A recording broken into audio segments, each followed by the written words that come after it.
Hello everyone, Nostalgic Dimensions 2005, and I'm finally back for another review. Now, as you can tell, the past few videos have been quite different, and I'm not really sure about the design of them, like for example the stop motion with the sound, and not to mention the fact the whole Gozo documentary thing that I tried to do. As well as that, I've also been uploading the audition videos for the engines of Sodor and all that stuff. Not as in like an actual series, but as in like, well, anybody at all. Maybe Victor Tanzig, the Unlucky Tug or something, but I'm not sure, okay? Besides, the Unlucky Tug really likes to focus more on timelines for characters in Thomas and Friends, and Victor Tanzig likes to focus more on his Stories of Sodor series. And please do not mind the background noise, that is just my family and such, not to mention that there are renovations going on in my house. So, at this point in time, it's going to be a rough time to do reviews, but here goes. Today, I got the Drag Racer Lightning McQueen, and I'm finally doing a Cars review. For God's sake, when was there ever a time where I did a Cars review? Anyway, moving on to the XRS Drag Racing Lightning McQueen.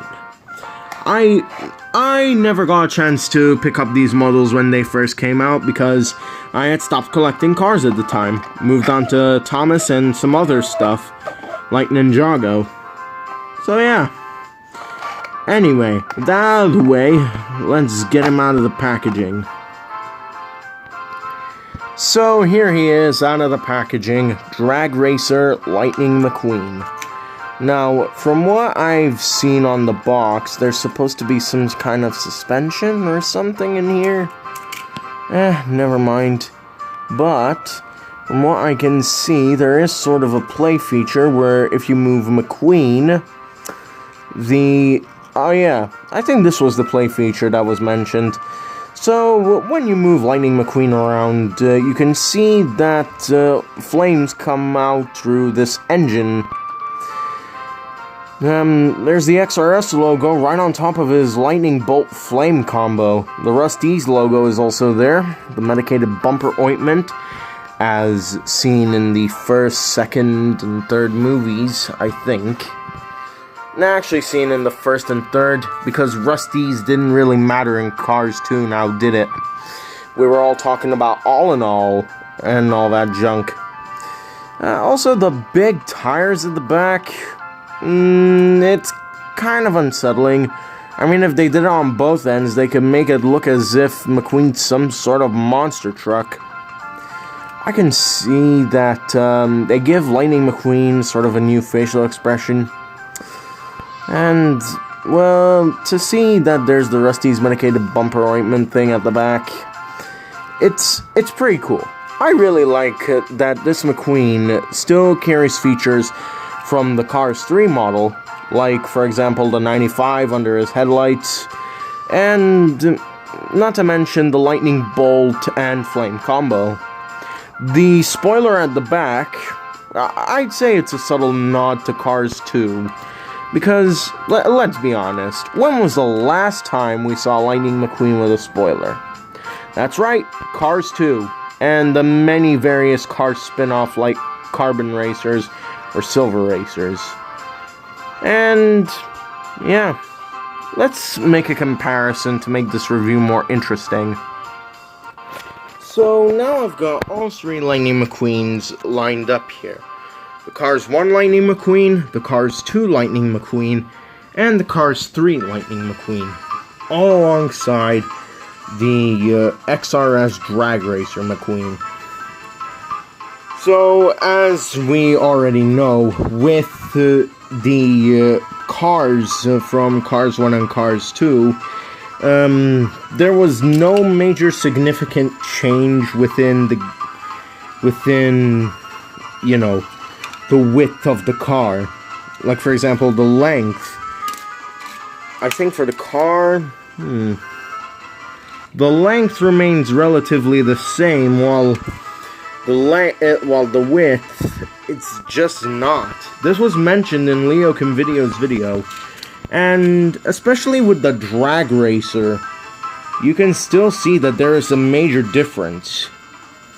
So yeah, I really don't understand why they did this change. In the movie, he looks exactly like the counterparts from the toys. But apparently, in Cars 3, they decided to change things up by making him slimmer. And they carried that over into the many, many future iterations of the Lightning McQueen merchandise. And I don't understand it. And even so, Leo Convidio, he was probably just making a nitpick or something because, well, this still seems fine. But the fact that they changed the width, it just makes no sense. For example, take a look. Yeah, yes, see this? You see? Okay, my hands are not good at measuring, so let's just wrap this review up.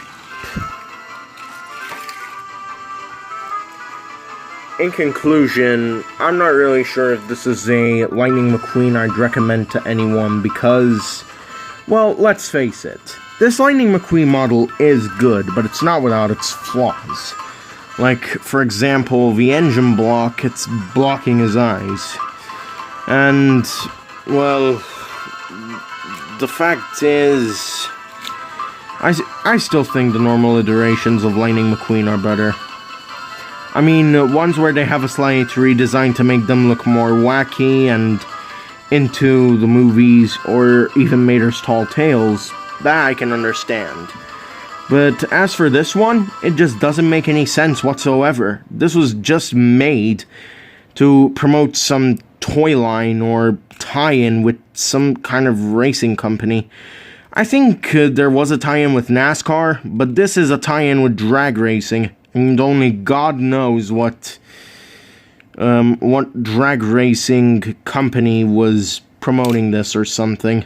Anyway, that's gonna do it from here. This is Nostalgic Dimensions 2005 signing off. And if you wish to see more Cars reviews, make sure to tell me in the comments down below.